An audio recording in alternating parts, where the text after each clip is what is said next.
Seorang anak dinyatakan telah mati 15 tahun lalu, dimakamkan oleh seluruh warga desa. Namun suatu subuh berkabut, anak itu kembali berjalan pulang dari hutan sambil membawa rahasia pesugihan paling mengerikan, bahwa dirinya ternyata dijadikan tumbal oleh keluarganya sendiri, dan sesuatu dari alam lain itu ikut pulang bersamanya. Selamat datang di Misterix, Sabda Malam, tempat di mana kisah-kisah horor, misteri, dan teror dari pelosok Indonesia akan membawa kalian masuk ke cerita yang sulit dilupakan. Jangan lupa untuk menuliskan daerah asal kalian di kolom komentar, agar kami tahu cerita ini telah menyebar kemana saja. Desa Kumpul Mulyo selalu terlihat tenang menjelang sore. Deretan rumah kayu berdiri berjajar di antara kebun karet yang membentang luas. Jalan tanah merah membelah desa hingga menuju hutan di bagian utara. Hutan yang sejak dulu jarang dimasuki warga karena dipercaya menyimpan banyak hal aneh. Di desa itu tinggal seorang anak laki-laki bernama Darwis. Usianya baru 15 tahun. Tubuhnya kurus akibat terlalu sering bekerja membantu orang tuanya. Kulitnya legam terbakar matahari dan hampir setiap hari waktunya habis di kebun bersama 5 ekor kambing peliharaan keluarga. Sejak kecil Darwis dikenal pendiam. Ia jarang bermain dengan anak-anak lain karena lebih sering disuruh mengembala kambing atau membantu membersihkan kebun. Meski begitu, Darwis tidak pernah membantah. Ia selalu menuruti apapun yang diperintahkan ayahnya. Hari itu langit tampak mendung sejak siang. Angin berembus pelan membawa aroma tanah basah dari arah hutan. Darwis menggiring 5 ekor kambingnya ke padang rumput di pinggir kebun karet, tempat yang biasa ia datangi hampir setiap hari. Suasana sore terasa lebih sunyi dari biasanya. Tak terdengar suara burung, tak ada suara serangga. Hanya bunyi dedaunan karet yang bergerak pelan diterpa angin. Darwis duduk di atas batang kayu tumbang sambil memperhatikan kambing-kambingnya merumput. Sesekali matanya memandang ke arah hutan lebat di ujung kebun. Entah kenapa sejak tadi dadanya terasa tidak nyaman, seolah ada sesuatu yang sedang memperhatikannya dari balik pepohonan. Beberapa saat kemudian, terdengar bunyi roda kayu berderit dari kejauhan. Pelan, berulang, semakin lama semakin dekat. Darwis berdiri dan melihat sebuah cikar tua keluar dari jalan kecil di antara pohon karet. Gerobak itu ditarik seekor sapi kurus berwarna coklat tua. Kayunya tampak lapuk dan penuh lumpur kering. Di atas cikar duduk seorang kakek tua bertubuh pungkuk. Pakaiannya lusuh, kulit wajahnya keriput pucat, sementara matanya terlihat aneh karena terlalu tajam untuk seseorang seusianya. Kakek itu menghentikan cikar tepat di depan Darwis. Ia mengatakan bahwa dirinya datang menjemput Darwis atas perintah ayahnya. Darwis diminta ikut ke suatu tempat penting sebelum malam tiba. Anehnya Darwis langsung percaya. Tidak ada rasa curiga, tidak ada pertanyaan panjang. Seolah pikirannya menjadi kosong begitu mendengar nama ayahnya disebut. Darwis segera mengikat 5 kambingnya di beberapa batang pohon karet agar tidak pergi jauh.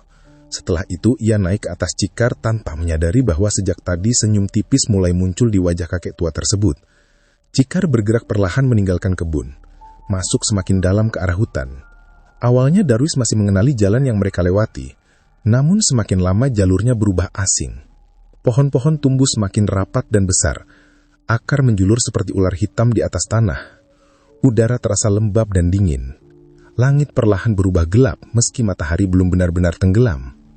Darwis mulai merasa takut. Ia menanyakan tujuan mereka dan keberadaan ayahnya, tetapi kakek tua itu tidak menjawab sedikit pun. Tatapannya lurus ke depan sambil terus menggerakkan sapi penarik cikar melewati jalan sempit berlumpur. Perjalanan terasa sangat lama. Kadang Darwis melihat bayangan hitam bergerak cepat di antara pepohonan. Kadang terdengar suara dengusan aneh dari dalam hutan, seperti suara babi, namun jauh lebih berat dan kasar. Semakin jauh mereka masuk, bau busuk mulai tercium di udara, bau anyir bercampur lumpur dan bangkai.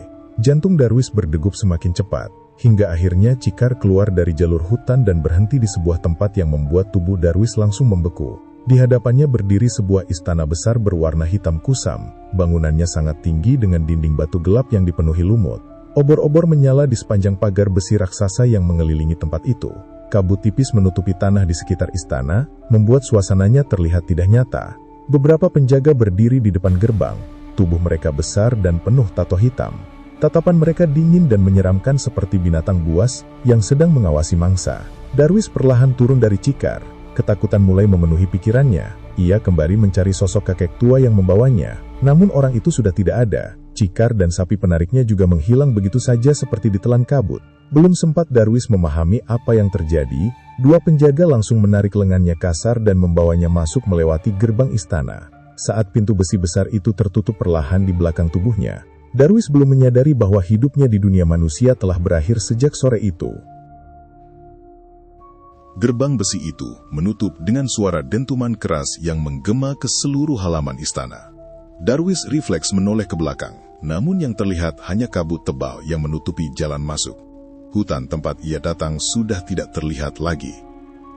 Dua penjaga bertubuh besar terus menyeretnya melewati lorong batu yang panjang dan lembab. Bau busuk semakin menyengat di tempat itu. Bukan sekadar bau lumpur atau kandang hewang, melainkan campuran darah, keringat, dan sesuatu yang membusuk. Di sepanjang lorong, obor menyala dengan api berwarna kemerahan. Bayangan para penjaga memanjang di dinding hitam, membuat suasana terasa seperti mimpi buruk.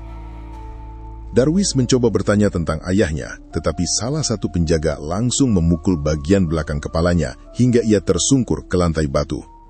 Tubuhnya gemetar, rasa takut mulai berubah menjadi panik. Ia sadar dirinya telah dibohongi. Penjaga itu kembali menarik Darwis menuju bagian belakang istana. Begitu melewati lorong terakhir, pemandangan yang muncul membuat nafas Darwis terasa sesak. Di belakang istana ternyata terbentang sebuah kawasan sangat luas, seperti perkampungan pekerja. Puluhan bangunan kayu berdiri rapat dan dipagari tembok batu tinggi. Asap hitam membumbung dari beberapa tungku besar. Orang-orang berjalan mondar-mandir sambil membawa kayu, batu, dan ember air. Semua orang di tempat itu bekerja, tanpa henti, tanpa suara. Beberapa laki-laki dewasa memecahkan batu dengan palu besar. Sebagian lainnya menebang kayu di pinggir pagar. Ada perempuan yang mencuci pakaian di sungai kecil berair hitam. Sementara anak-anak kecil memanggul ember yang ukurannya hampir lebih besar dari tubuh mereka sendiri. Wajah mereka pucat dan kosong. Tidak ada yang berani saling berbicara. Tidak ada yang tampak seperti manusia normal. Darwis memperhatikan seorang anak kecil yang sedang membawa tumpukan kayu bakar. Anak itu tampak tidak lebih dari 10 tahun. Tubuhnya kurus kering dan dipenuhi luka memar. Saat langkahnya goyah dan kayu-kayu itu jatuh ke tanah, seorang penjaga langsung mencambuk punggungnya tanpa ampun. Anak kecil itu menangis pelan sambil kembali mengangkat kayu. Tidak ada seorang pun yang berani membantu. Darwis mulai mundur ketakutan. Namun sesuatu yang lebih mengerikan segera menarik perhatiannya. Dari arah kandang batu di sisi utara kawasan itu, muncul beberapa ekor babi berukuran sangat besar. Tubuh mereka hitam pekat dengan bulu kasar dan mata merah menyala, samar terkena cahaya obor. Mulutnya panjang dipenuhi air liur kental yang menetes ke tanah. Babi-babi itu berjalan perlahan di tengah para pekerja. Anehnya, semua penjaga langsung menundukkan kepala saat hewan-hewan itu lewat. Beberapa bahkan membawa ember berisi daging mentah dan buah-buahan untuk diberikan kepada babi-babi tersebut. Salah satu babi terbesar memakai kalung emas tebal di lehernya, sementara tubuhnya dipenuhi bekas luka seperti ukiran aneh. Darwis melihat seorang penjaga membersihkan kaki babi itu dengan kain putih seperti sedang melayani seorang raja. Pemandangan itu membuat bulu kuduknya berdiri. Ia belum pernah melihat hewan diperlakukan seperti itu. Bukan sekadar dipelihara, melainkan dihormati, disembah. Seekor babi besar berhenti tepat di depan Darwis. Hewan itu mengendus tubuhnya pelan, napasnya berat dan panas, mengeluarkan bau anyir yang membuat perut Darwis mual. Mata merahnya menatap lurus ke arah Darwis tanpa berkedip. Sesaat kemudian, babi itu mengeluarkan suara dengusan panjang yang terdengar aneh, hampir menyerupai tawa manusia. Para penjaga langsung menarik Darwis menjauh dan membawanya ke sebuah bangunan kayu sempit di belakang dapur istana. Di dalam ruangan itu sudah ada beberapa anak lain dengan pakaian lusuh dan tubuh penuh luka. Mereka duduk diam di lantai bambu tanpa berani menatap siapapun. Seorang penjaga melemparkan pakaian kotor ke arah Darwis, lalu menunjuk tumpukan kayu di luar ruangan. Malam itu juga, Darwis dipaksa bekerja. Ia harus memotong kayu hingga tengah malam, mengangkut ember air dari sumur batu, lalu membersihkan kandang babi bersama anak-anak lain. Setiap gerak lambat selalu dibalas pukulan atau cambukan. Tidak ada waktu istirahat, tidak ada jalan keluar. Ketika malam semakin larut, Darwis akhirnya diberi semangkuk nasi dingin dan air keruh sebagai jatah makan. Tubuhnya terasa remuk, tangannya dipenuhi lecet. Namun rasa sakit itu masih kalah oleh ketakutan di dalam kepalanya. Untuk pertama kalinya dalam hidupnya, Darwis sadar bahwa ia mungkin tidak akan pernah pulang lagi. Malam pertama hilangnya Darwis membuat suasana desa Kumpul Mulyo berubah kacau. Menjelang maghrib, Darwis belum juga pulang. Bahkan setelah sholat isya selesai, Darwis pun masih belum juga pulang. Kedua orang tua Darwis terlihat panik. Ayah Darwis segera mengumpulkan beberapa warga untuk melakukan pencarian. Lampu minyak dan obor dibawa menyusuri jalan tanah menuju tempat biasa Darwis menggembala. Ibunya ikut datang sambil menangis histeris sejak perjalanan dimulai. Di lokasi itu, warga menemukan kelima kambing Darwis terikat di beberapa batang pohon. Ikatannya masih kuat dan rapi, seolah sengaja ditinggalkan oleh pemiliknya. Namun Darwis tidak ada. Tak ditemukan jejak perkelahian, tak ada bekas darah, tak ada jejak kaki yang jelas karena tanah di sekitar kebun terlalu keras dan kering. Beberapa warga mulai memanggil nama Darwis ke arah hutan, tetapi hanya suara gema yang kembali terdengar di antara pepohonan gelap. Malam itu, pencarian berlangsung hingga larut. Warga menyisir kebun karet, sungai kecil, bahkan masuk beberapa meter ke dalam hutan sebelum akhirnya berhenti karena suasana terasa semakin aneh. Angin mendadak menjadi dingin, kabut turun terlalu cepat, dan berkali-kali terdengar suara dengusan samar dari arah hutan. Beberapa warga mulai ketakutan dan memilih pulang. Keesokan harinya, pencarian kembali dilanjutkan dengan jumlah warga yang lebih banyak. Sebagian membawa anjing pelacak, sebagian lagi memeriksa sumur tua dan semak belukar di sekitar perkebunan. Tetapi Darwis tetap tidak ditemukan. Hari demi hari berlalu, tanpa hasil. Ibunya jatuh sakit karena terus menangis dan tidak mau makan. Hampir setiap malam, perempuan itu duduk di teras rumah sambil memandangi jalan desa, berharap anak angkatnya kembali muncul. Sementara ayah Darwis terlihat lebih banyak diam. Ia ikut mencari dan berpura-pura cemas di depan warga, tetapi sorot matanya sering terlihat kosong setiap kali mendengar nama Darwis disebut. Pada hari kelima setelah hilangnya Darwis, seorang pencari kayu berlari panik ke desa sambil berteriak bahwa ia menemukan mayat di pinggir hutan sebelah utara. Warga segera berkumpul dan menuju lokasi.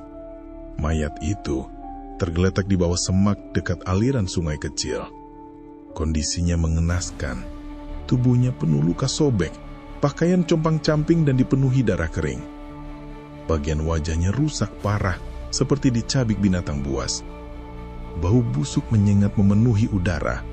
Beberapa warga langsung muntah begitu melihat kondisi mayat tersebut. Meski wajahnya hampir tidak bisa dikenali, beberapa orang mulai menyadari pakaian yang dikenakan mayat itu sangat mirip dengan milik Darwis saat terakhir kali pergi mengembala. Baju lusuh coklat tua, celana hitam robek di bagian lutut, dan gelang tali kecil di tangan kirinya. Ibunya langsung menjerit histeris begitu melihat mayat itu. Tubuhnya lemas dan jatuh pingsan di tanah. Warga buru-buru membawanya menjauh dari lokasi. Ayah Darwis berdiri mematung cukup lama, menatap mayat tersebut. Wajahnya terlihat sedih, tetapi di balik tatapan itu tersimpan sesuatu yang sulit dijelaskan. Seperti rasa takut, sekaligus lega. Tanpa pemeriksaan lebih jauh, warga sepakat bahwa mayat itu adalah Darwis. Tidak ada yang berpikir untuk memastikan lebih dalam karena kondisi tubuhnya terlalu rusak. Menjelang sore, jasad itu dibawa pulang ke desa. Tangisan terdengar dari berbagai rumah saat kabar kematian Darwis menyebar. Banyak warga merasa iba karena anak yang dikenal rajin dan penurut itu meninggal dengan cara mengenaskan. Malam harinya, rumah keluarga Darwis dipenuhi pelayat. Bacaan doa dan tahlil terdengar hampir sepanjang malam. Sementara di ruang tengah, ayah Darwis duduk diam dengan kepala tertunduk. Tak seorang pun menyadari bahwa lelaki itu sebenarnya sedang menghitung sesuatu dalam pikirannya. Sebuah penantian panjang yang akhirnya selesai tepat saat Darwis genap berusia 15 tahun. Jauh sebelum Darwis hilang, keluarga itu hanyalah salah satu keluarga miskin di desa Kumpul Mulyo. Rumah mereka kecil dan hampir roboh. berdiri di ujung desa dekat aliran sungai Komering. Dindingnya terbuat dari papan tua yang sudah lapuk dimakan hujan dan panas. Ayah Darwis bekerja sebagai penyadap karet milik orang lain. Setiap subuh, ia berjalan membawa pisau sadap dan ember kecil menembus kebun yang gelap. Namun hasil kerjanya tak pernah cukup. Kadang seminggu penuh mereka hanya makan singkong rebus dan nasi aking. Sementara istrinya terus hidup dalam tekanan, bukan hanya karena miskin, tetapi karena mereka tidak memiliki anak. Di desa kecil seperti itu, pasangan tanpa keturunan sering menjadi bahan pembicaraan. Beberapa orang mulai menganggap rumah tangga mereka tidak diberkahi. Ada yang mengatakan rahim istrinya dikutuk. Ada pula yang diam-diam menyarankan agar suaminya menikah lagi. Ucapan-ucapan itu perlahan mengubah mereka. Istri Darwis menjadi pendiam dan mudah menangis. Sedangkan suaminya berubah keras, mudah marah, dan semakin terobsesi untuk memiliki anak. Mereka mencoba segala cara, pergi ke dukun pijat, minum ramuan aneh, mendatangi orang pintar dari kampung lain, namun bertahun-tahun berlalu tanpa hasil. Hingga suatu malam, seorang lelaki tua datang ke rumah mereka. Warga desa mengenalnya sebagai orang yang jarang muncul di siang hari. Tubuhnya kurus tinggi, matanya cekung, dan aroma tanah basah selalu tercium dari pakaiannya. Orang-orang percaya lelaki itu memiliki hubungan dengan ilmu hitam yang berasal dari hutan utara. Malam itu, lelaki tua tersebut berbicara sangat lama dengan ayah Darwis di belakang rumah. Tak ada yang tahu isi pembicaraan mereka. Namun sejak malam itu, ayah Darwis mulai sering pergi diam-diam setelah tengah malam. Suatu malam, ia mengikuti lelaki tua itu masuk ke dalam hutan. Mereka berjalan sangat jauh melewati kebun karet, sungai kecil, dan jalan setapak yang bahkan tidak pernah diketahui warga desa. Semakin dalam mereka masuk, suasana hutan terasa semakin sunyi. Tak ada suara serangga, tak ada suara burung malam, hanya bau lumpur dan aroma anyir yang semakin kuat. Di tengah hutan itu ternyata terdapat sebuah tempat serembuni seperti reruntuhan tua. Tanahnya hitam dan dipenuhi bekas darah kering. Di tengah tempat itu berdiri patung babi raksasa setinggi 2 meter dengan mata batu merah yang terlihat menyala terkena cahaya api. Di sekeliling patung terdapat sesajen busuk, kepala hewan, serta tulang belulang yang sebagian sudah tertutup tanah. Di tempat itulah perjanjian dibuat. Ayah Darwis diminta menyerahkan sesuatu yang sangat berharga sebagai syarat mendapatkan keturunan dan kehidupan yang lebih baik. Tetapi, tumbal itu tidak bisa langsung diberikan. Ia harus lebih dulu mengangkat seorang anak laki-laki. Anak itu harus dirawat, dibesarkan, disayangi seperti darah daging sendiri. Lalu ketika usianya genap 15 tahun, anak itu harus diserahkan kepada penguasa siluman babi. Semakin besar rasa sayang yang diberikan kepada anak itu, semakin besar pula balasan yang akan diterima setelah tumbal disempurnakan. Awalnya, ayah Darwis sempat ketakutan. Namun keinginannya untuk memiliki keturunan jauh lebih besar daripada rasa takutnya sendiri. Beberapa minggu kemudian, pasangan itu menemukan seorang bayi laki-laki yang ditinggalkan di depan surau kecil di kampung sebelah. Tidak ada yang tahu siapa orang tuanya. Bayi itu kemudian mereka bawa pulang dan diberi nama Darwis. Sejak hari pertama tinggal di rumah itu, kehidupan mereka mulai berubah sedikit demi sedikit. Istri Darwis yang bertahun-tahun mandul akhirnya hamil. Kabar itu membuat seluruh desa heboh. Banyak orang menganggap Darwis membawa keberuntungan bagi keluarga tersebut. Setahun kemudian lahirlah anak pertama mereka, lalu anak kedua, kemudian anak ketiga. Rumah kecil mereka yang dulu sepi mulai dipenuhi suara tangisan bayi dan tawa anak-anak. Tetapi kehidupan mereka sebenarnya masih belum berubah banyak. Mereka memang tidak lagi semiskin dulu, namun belum menjadi orang kaya. Ayah Darwis masih bekerja menyedap karet setiap hari. Mereka tetap hidup sederhana seperti warga lainnya. Karena itulah ayah Darwis mulai menghitung waktu. Ia percaya kekayaan besar belum datang karena perjanjiannya belum selesai. Tumbal utama belum diberikan. Seiring bertambahnya usia Darwis, lelaki itu mulai memperlakukan anak angkatnya dengan cara yang aneh.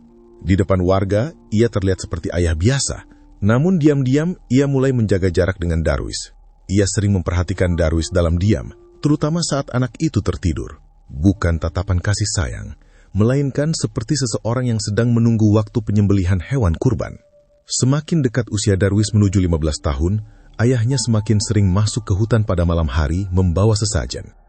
Kadang ia pulang menjelang subuh dengan pakaian penuh lumpur dan bau kandang babi yang menyengat. Beberapa tetangga mulai curiga, karena dari belakang rumah mereka sering terdengar suara dengusan babi besar pada tengah malam. Padahal keluarga itu tidak pernah memelihara ternak. Namun tidak ada warga yang berani terlalu ikut campur.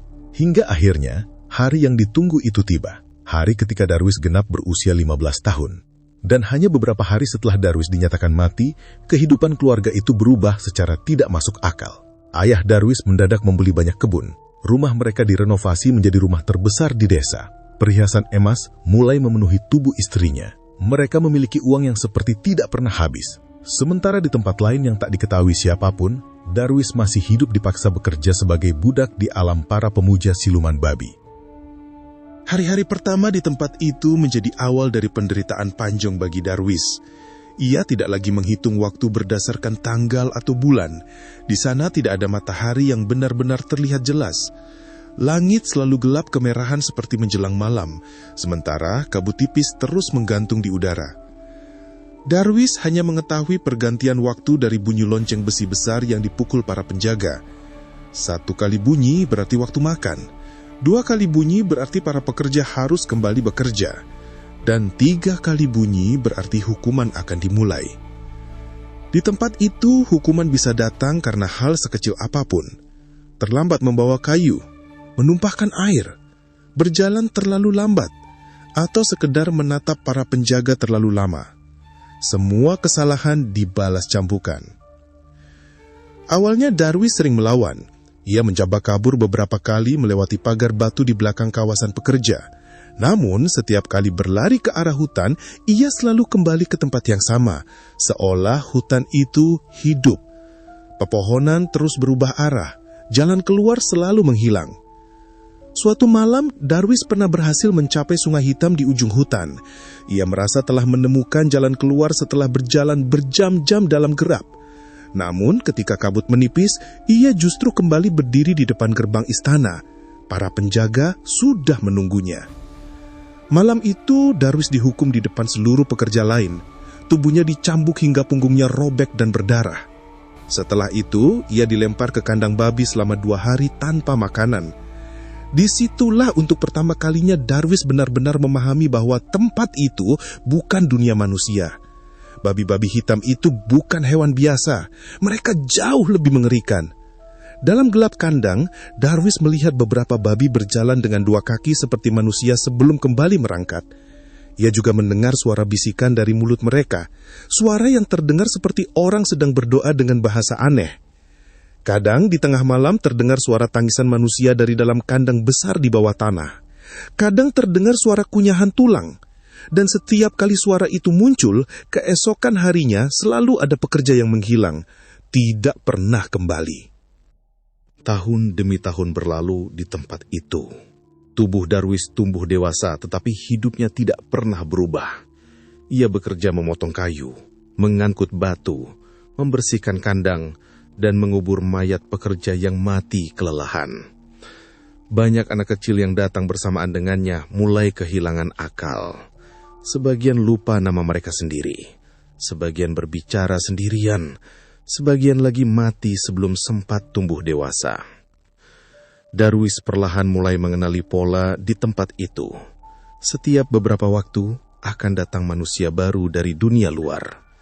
Ada anak kecil, ada orang dewasa, bahkan pernah seorang perempuan tua yang terus menangis sambil menyebut nama keluarganya.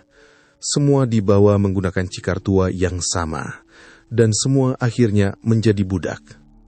Suatu hari, Darwis melihat sesuatu yang tidak pernah bisa ia lupakan. Di belakang istana, terdapat sebuah ruangan besar seperti aula pemujaan. Di sana berdiri patung babi hitam raksasa yang jauh lebih besar dibanding patung yang pernah dilihat ayahnya di hutan. Patung itu dipenuhi emas dan kain merah tua. Di depannya, para penjaga sedang melakukan ritual. Beberapa manusia berlutut dengan tangan di rantai, sementara babi-babi hitam mengelilingi mereka sambil mengeluarkan suara dengusan berat. Saat ritual dimulai, salah satu babi terbesar perlahan berubah bentuk. Tubuhnya membesar, kulitnya mengelupas, dan dari balik kepala babi itu muncul wajah menyerupai manusia tua dengan mata merah menyala. Makhluk itu duduk di singgasana batu hitam, sementara para penjaga bersujud di lantai. Darwis gemetar ketakutan melihatnya. Saat itulah ia sadar bahwa seluruh tempat itu sebenarnya adalah kerajaan makhluk siluman. dan manusia-manusia di sana hanyalah ternak. Sejak hari itu, Darwis mulai menyimpan kebencian besar terhadap orang tua angkatnya sendiri. Ia akhirnya memahami bahwa dirinya sengaja diberikan kepada tempat itu. Ia bukan anak yang hilang, ia adalah tumbal. Meski begitu, di tengah penderitaan selama bertahun-tahun, Darwis masih menyimpan satu hal yang tidak pernah mati. Harapan untuk pulang. Harapan kecil yang terus ia jaga diam-diam setiap malam sebelum tidur. Walaupun jauh di dalam hatinya, ia mulai takut bahwa dunia manusia mungkin sudah melupakannya sepenuhnya. 15 tahun berlalu sejak Darwis dinyatakan mati oleh warga desa Kumpul Mulyo. Selama itu pula kehidupan keluarga angkatnya berubah drastis. Rumah kayu reot mereka sudah lama diganti menjadi rumah besar bertingkat dengan halaman luas dan pagar besi tinggi. Kebun karetnya bertambah berkali-kali lipat. Mereka membeli sawah, ternak, bahkan beberapa lahan milik warga yang terlilit utang. Tak ada yang benar-benar memahami bagaimana keluarga itu bisa menjadi sekaya itu dalam waktu singkat. Namun semakin banyak harta yang datang, semakin berubah pula ayah Darwis. Lelaki itu mulai jarang keluar rumah pada siang hari. Tubuhnya yang dulu kuat, perlahan tampak kurus dan lemah. Rambutnya memutih lebih cepat dari usianya. Matanya sering cekung, seperti orang yang tidak pernah tidur nyenyak. Setiap malam, ia selalu mengunci pintu rumah rapat-rapat sebelum maghrib. Ia tidak pernah lagi berani melewati jalan menuju hutan sendirian. Dan yang paling aneh, beberapa warga mulai sering mendengar suara gaduh dari rumahnya saat tengah malam. Suara benda jatuh, suara langkah kaki berlari. Kadang terdengar suara seperti orang menangis pelan. Namun yang paling sering terdengar adalah suara dengusan babi. Berat, panjang, seolah berasal dari dalam rumah. Istri dan anak-anak kandungnya mulai ketakutan tinggal serumah dengannya. Beberapa kali mereka melihat ayah Darwis terbangun sambil berteriak histeris di tengah malam. Tubuhnya gemetar, matanya melotot ke arah sudut kamar yang kosong. Mulutnya terus mengucapkan nama Darwis berulang-ulang. Suatu malam, anak bungsunya melihat sesuatu yang membuat seluruh keluarga tidak bisa tidur sampai pagi. Saat hendak mengambil air di dapur, anak itu melihat ayahnya sedang duduk sendirian di ruang tengah dalam keadaan gelap.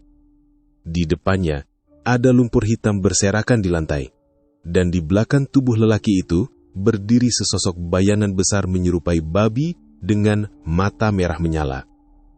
Keesokan harinya, ayah Darwis jatuh sakit. Tidak ada luka di tubuhnya, tetapi kondisinya semakin hari semakin mengerikan. Kulitnya perlahan mengering seperti kayu tua. Nafasnya pendek dan berbau busuk. Kadang dari mulutnya keluar tanah hitam bercampur darah. Beberapa tabib kampung dipanggil untuk mengobatinya, tetapi tidak ada yang mampu membantu. Bahkan salah satu orang pintar desa memilih pergi setelah melihat keadaan lelaki itu. Orang tua itu hanya berkata singkat sebelum meninggalkan rumah, bahwa ada sesuatu yang sedang menagih janji. Sejak saat itu suasana rumah keluarga Darwis berubah mencekam. Lampu sering padam sendiri menjelang tengah malam. Bau kandang babi muncul tanpa sebab, dan berkali-kali pembantu rumah melihat jejak kaki berlumpur memenuhi teras pada pagi hari. Seminggu sebelum kematiannya, ayah Darwis mulai kehilangan akal. Ia sering berteriak bahwa seseorang sedang berdiri di halaman rumah memperhatikannya. Kadang ia mengurung diri sambil menangis ketakutan. Kadang ia memohon-mohon agar pintu rumah tidak dibuka setelah maghrib. Namun tidak seorang pun melihat siapa yang sebenarnya ia takutkan. Hingga pada suatu malam hujan deras mengguyur desa. Petir menyambar berkali-kali di sekitar kebun belakang rumah.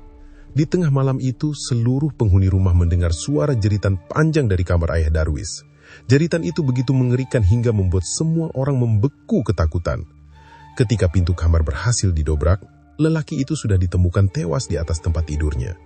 Tubuhnya mengering seperti mayat yang sudah terkubur puluhan tahun. Kulitnya hitam keriput menempel pada tulang.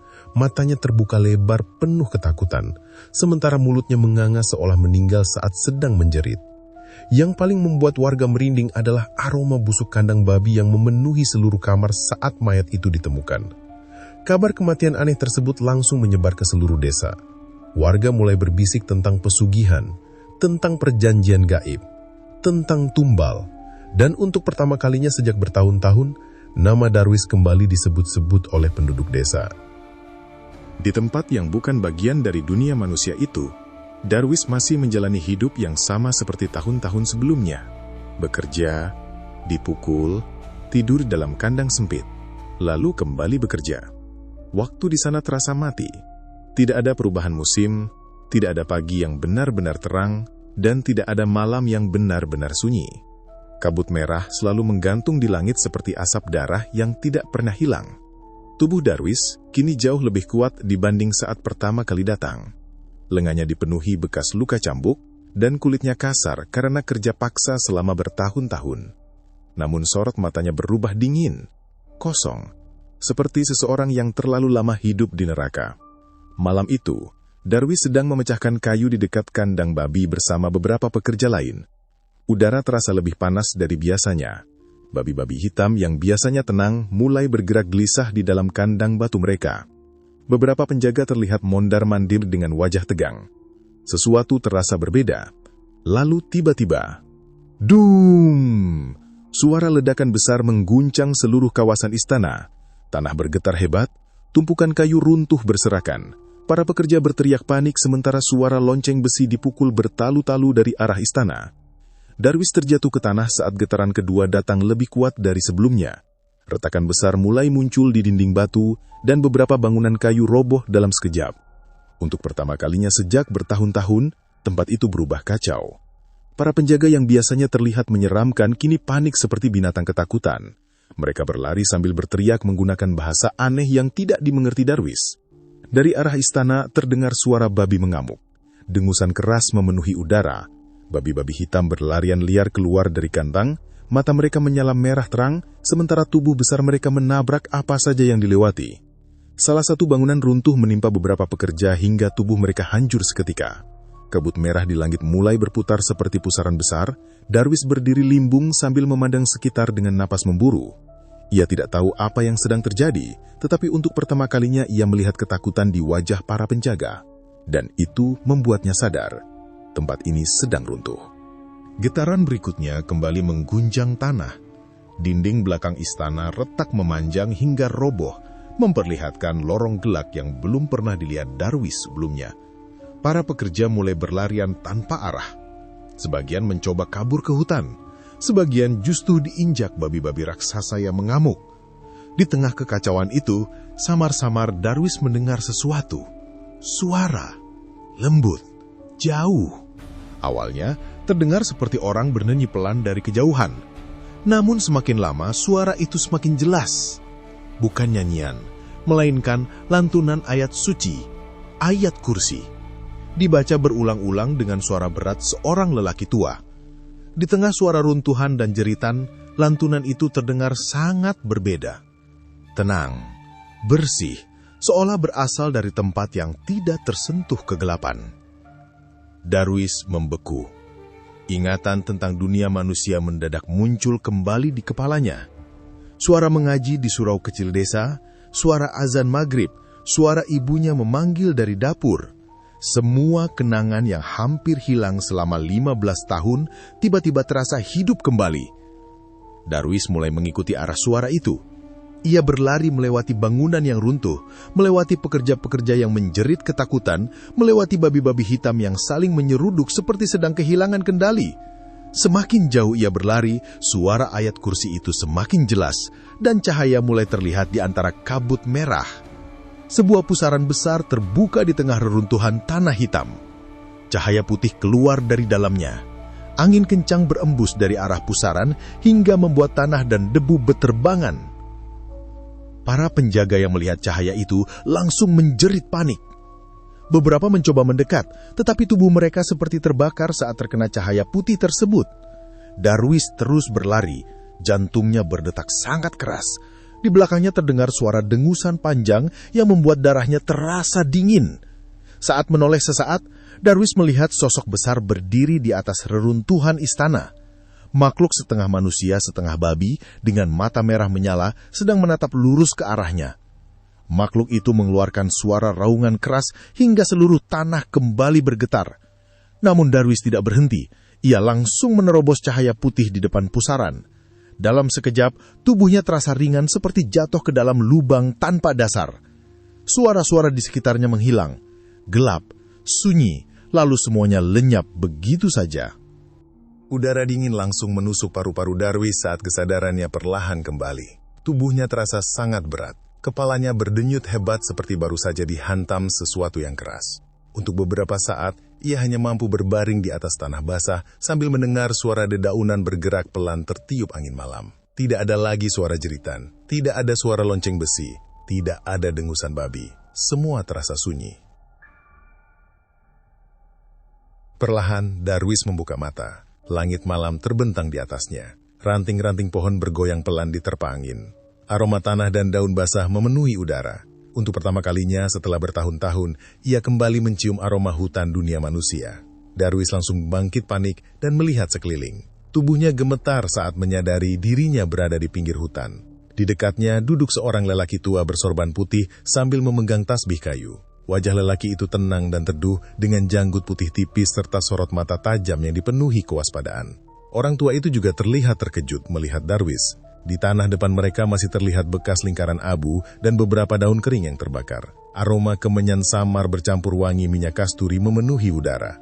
Lelaki tua itu adalah Haji Rahman, seorang sesepuh dari kampung lain yang dikenal memiliki kemampuan spiritual dan sering membantu mencari orang hilang. Malam itu, Haji Rahman sebenarnya sedang melakukan ritual pencarian seorang anak perempuan berusia 10 tahun yang hilang di sekitar hutan tersebut sejak 2 hari sebelumnya. Namun, sesuatu yang tidak pernah ia bayangkan justru muncul dari pusaran gaib yang ia buka. Seorang lelaki asing dengan tubuh penuh luka dan tatapan seperti orang yang baru keluar dari kematian.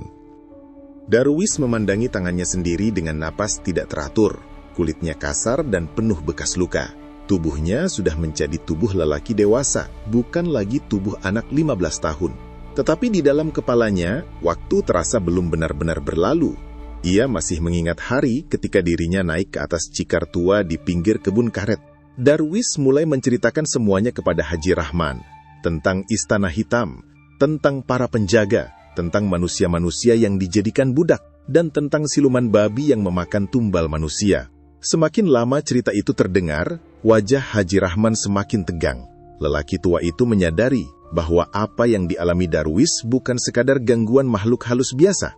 Darwis telah terjebak di alam lain, alam yang sengaja dibuka melalui perjanjian pesugihan.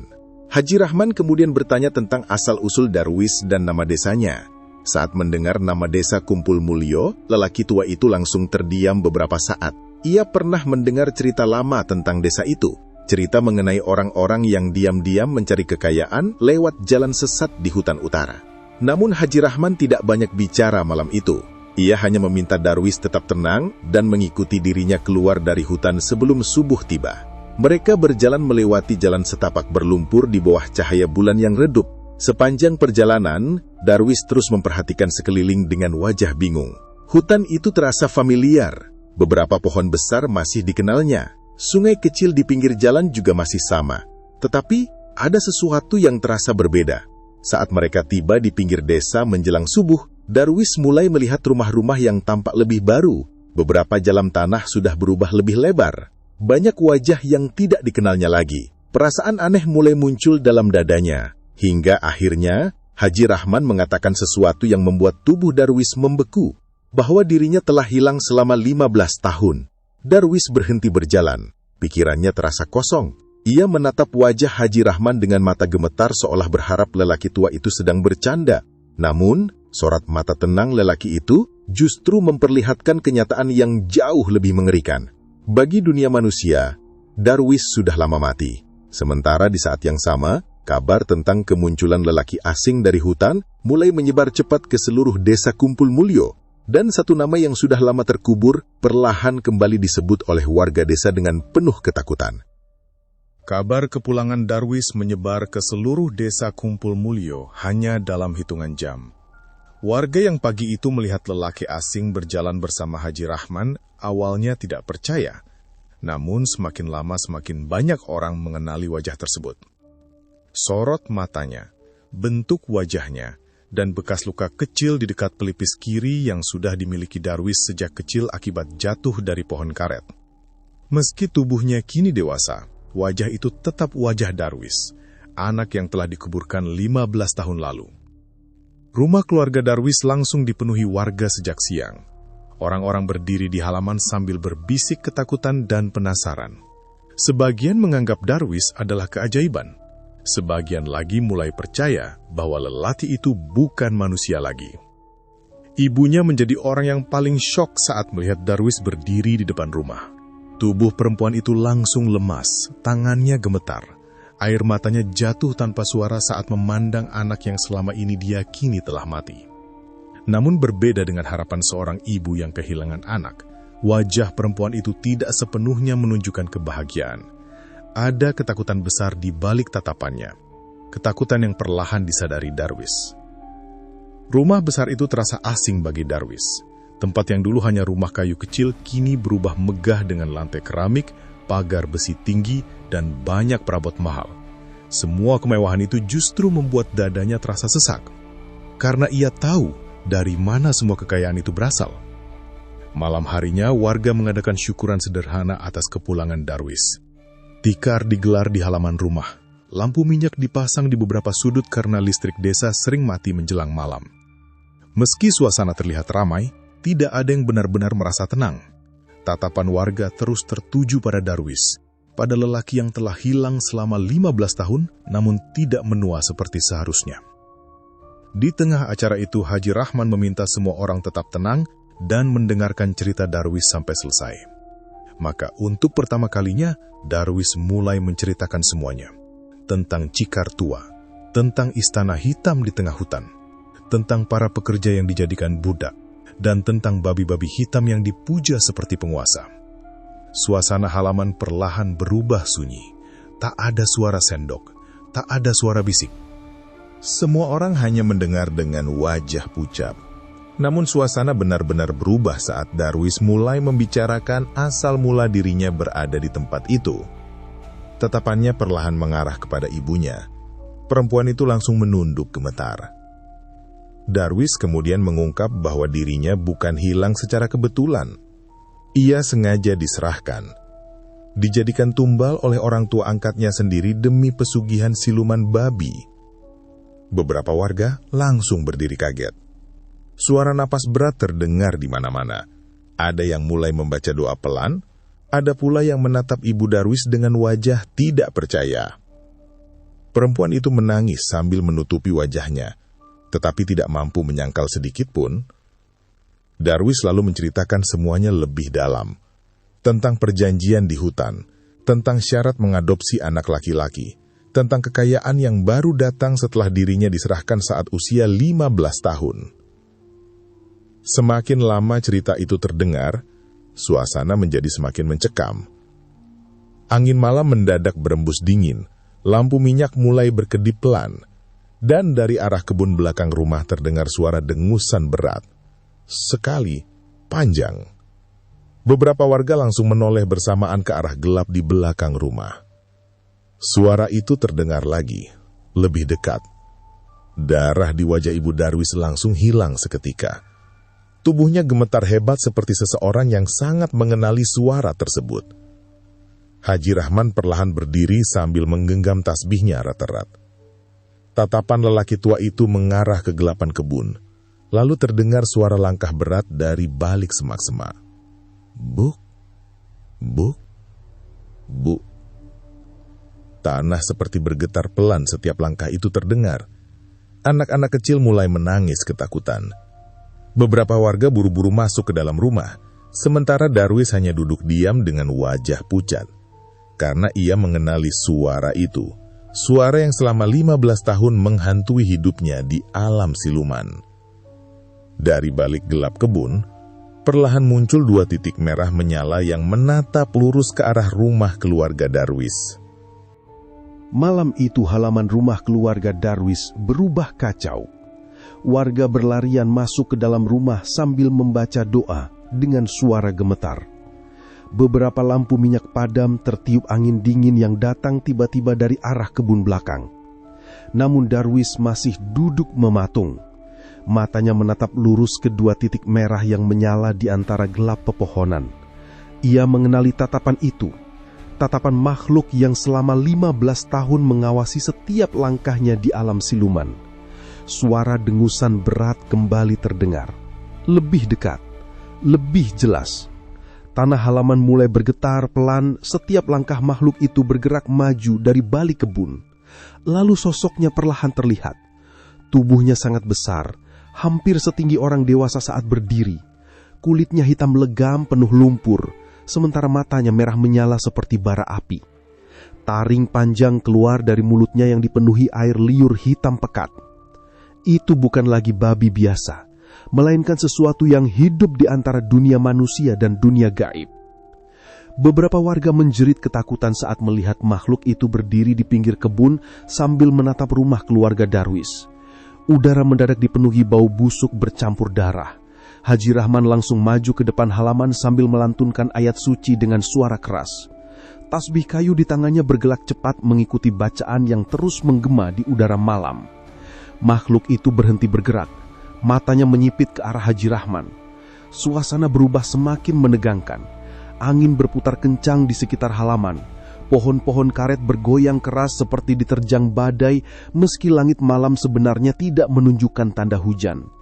Darwis memperhatikan makhluk itu dengan tubuh gemetar, lalu perlahan ia menyadari sesuatu. Makhluk itu tidak datang untuk menyerang warga desa. Tatapan merahnya hanya tertuju kepada satu orang, kepada dirinya.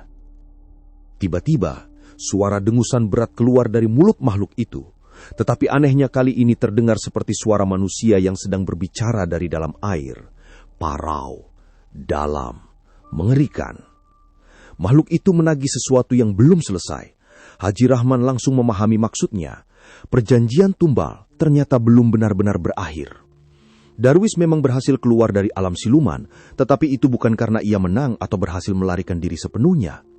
Ia dilepaskan, sengaja dikembalikan, dan makhluk itu datang untuk mengambilnya kembali.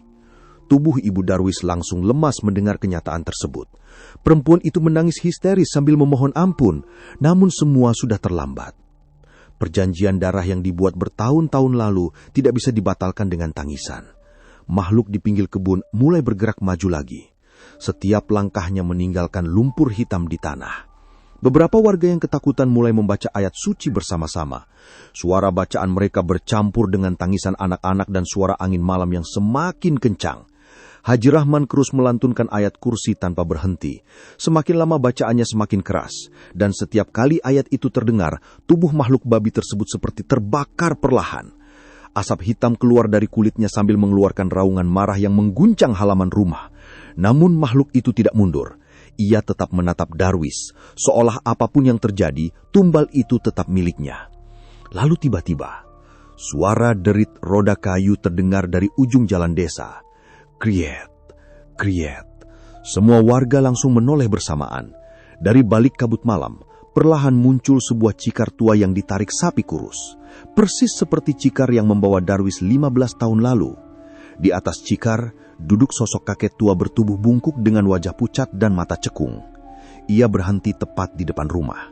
Dan untuk pertama kalinya sejak kembali ke desa, Darwis merasakan ketakutan yang jauh lebih besar daripada saat berada di alam siluman.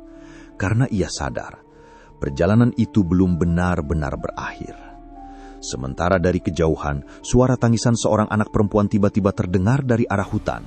Dan Haji Rahman langsung mengetahui satu hal mengerikan. Siluman itu sudah mulai mencari tumbal baru.